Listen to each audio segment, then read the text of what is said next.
Penilaian risiko adalah proses sistematis untuk mengidentifikasi, menganalisis, dan mengevaluasi potensi risiko yang dapat mempengaruhi pencapaian tujuan suatu proyek, organisasi, atau kegiatan. Tujuan dari penilaian risiko adalah untuk memahami risiko yang mungkin terjadi, dampaknya, dan bagaimana risiko tersebut dapat diminimalkan atau dikelola. Proses ini sangat penting dalam pengambilan keputusan strategis, perencanaan proyek, manajemen operasional, dan berbagai bidang lainnya. Langkah-langkah dalam penilaian risiko 1. Identifikasi risiko. Pemetaan risiko mengidentifikasi semua kemungkinan risiko yang dapat mempengaruhi tujuan atau operasi. Ini bisa mencakup risiko internal, misalnya kegagalan sistem, kesalahan manusia, dan risiko eksternal, misalnya perubahan regulasi, bencana alam. Pengelompokan risiko mengkategorikan risiko berdasarkan sumber, seperti risiko operasional, finansial, hukum, atau reputasi. Brainstorming dan studi kasus. Menggunakan sesi brainstorming, pengalaman sebelumnya, atau studi kasus untuk mengidentifikasi risiko potensial. 2. Analisis risiko. Penilaian probabilitas. Menilai kemungkinan terjadinya setiap risiko. Probabilitas ini dapat dinyatakan secara kualitatif, rendah, sedang, tinggi, atau kuantitatif, persentase atau frekuensi. Penilaian dampak. Menilai dampak yang mungkin ditimbulkan oleh setiap risiko jika terjadi. Dampak ini juga bisa dinilai secara kualitatif, minor, moderate, signifikan, atau kuantitatif dalam bentuk kerugian finansial, waktu, atau kualitas. Matriks risiko. Menggunakan matriks untuk memplot risiko berdasarkan probabilitas dan dampaknya. Ini membantu dalam memvisualisasikan dan memprioritaskan risiko yang paling kritis. 3. Evaluasi risiko. Penentuan risiko yang dapat diterima, menentukan risiko mana yang dapat diterima, dan mana yang harus diatasi segera. Prioritasi risiko, mengurutkan risiko berdasarkan kombinasi probabilitas dan dampak, sehingga risiko dengan probabilitas tinggi dan dampak besar diprioritaskan untuk ditangani. Analisis biaya manfaat, mengevaluasi biaya dari langkah-langkah mitigasi terhadap manfaat dari pengurangan risiko untuk memastikan bahwa sumber daya digunakan dengan bijak. 4. Pengembangan rencana penanganan risiko. Penghindaran risiko, mengubah rencana atau proses untuk menghindari risiko sepenuhnya.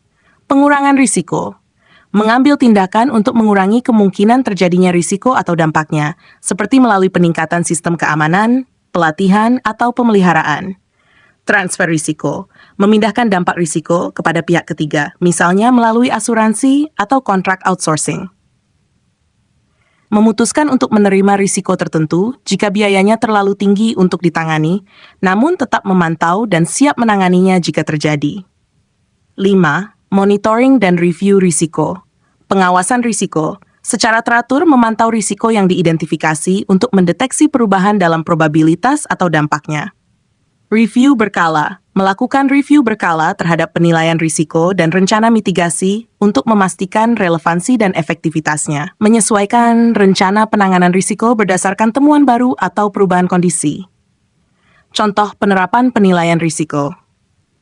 Dalam proyek konstruksi, identifikasi risiko seperti penundaan jadwal, kenaikan biaya bahan, atau masalah keselamatan pekerja.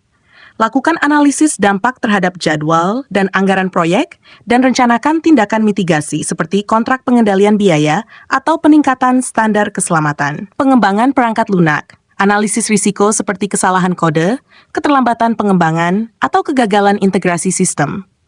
Tindakan mitigasi mungkin termasuk pengujian berkelanjutan, metode pengembangan agile, atau kontrak dukungan teknis. Dalam manajemen operasional, manufaktur, evaluasi risiko operasional seperti kegagalan mesin, gangguan rantai pasokan, atau kualitas produk yang tidak memenuhi standar. Implementasi langkah-langkah mitigasi seperti pemeliharaan preventif, diversifikasi pemasok, atau peningkatan kontrol kualitas. Pengelolaan keuangan, identifikasi risiko seperti volatilitas pasar, kredit macet, atau penipuan. Gunakan strategi seperti diversifikasi portofolio, penetapan kredit yang ketat, atau audit reguler. Dalam manajemen sumber daya manusia, kepuasan dan retensi karyawan, mengidentifikasi risiko seperti ketidakpuasan karyawan, tingginya tingkat perputaran, atau kurangnya keterampilan. Menerapkan survei kepuasan reguler, program pelatihan, dan insentif retensi. Kepatuhan terhadap regulasi, menganalisis risiko terkait dengan perubahan regulasi ketenagakerjaan atau pelanggaran kebijakan. menyusun kebijakan yang mematuhi hukum terbaru dan melatih staf untuk mengurangi risiko. 4. Dalam keamanan informasi, cybersecurity, identifikasi risiko seperti serangan siber, kehilangan data, atau kebocoran informasi. Menerapkan firewall, enkripsi, backup rutin, dan pelatihan keamanan siber untuk karyawan. Kepatuhan GDPR, mengevaluasi risiko non-kepatuhan terhadap peraturan privasi data dan menyesuaikan kebijakan serta prosedur perusahaan untuk memastikan perlindungan data pelanggan.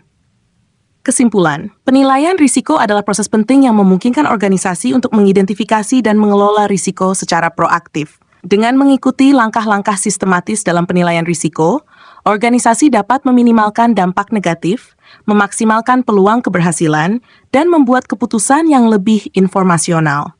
Penilaian risiko yang efektif juga meningkatkan kesiapan organisasi dalam menghadapi ketidakpastian dan perubahan yang mungkin terjadi di masa depan.